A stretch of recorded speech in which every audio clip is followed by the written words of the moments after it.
So one of the tests that we do in the office is heart rate variability, so HRV.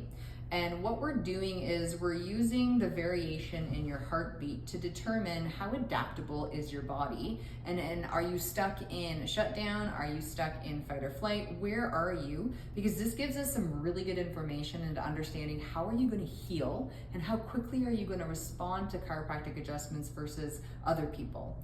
And so what we're doing is you measure your heart rate for 3 minutes. And when we talk about heart rate and people say, well, my heart rate is 60 beats per minute on average. That's healthy and that's great, but it's not actually 1 second per beat for 60 seconds. It changes constantly.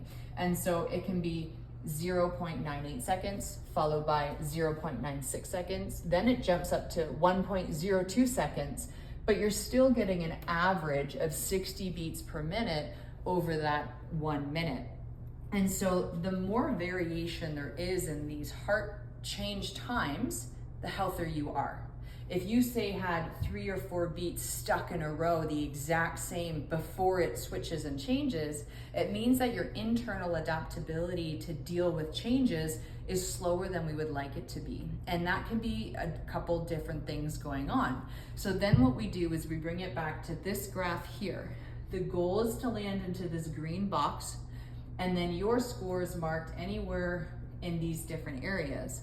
Depending on which quadrant you land in tells me, are you stuck in 𝘁𝗿𝗆𝗃, meaning your body's been so stressed out for so long it actually can't activate and do the things it needs to?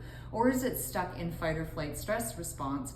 Or are you actually pretty good at chilling out and letting go of all of the stressors that happen in your life? The closer you land to this middle black line, the healthier you are at just letting go. The further you land on this line, the more you're stuck into that fight or flight, that dorsal vagal's turned on, or this is the side where you're in dorsal vagal collapse, meaning that you've been so stressed out for so long, your system has nothing left. These are your people that start running into autoimmune diseases. So when people come in on this side, without ever meeting them or seeing their case history, I can tell that they either have an autoimmune disease, they're on their way towards one. If people land on this side and low, it tells me that they're headed for a heart attack if they're not careful because they haven't slowed their system down enough. How high you land tells me how much reserve you have.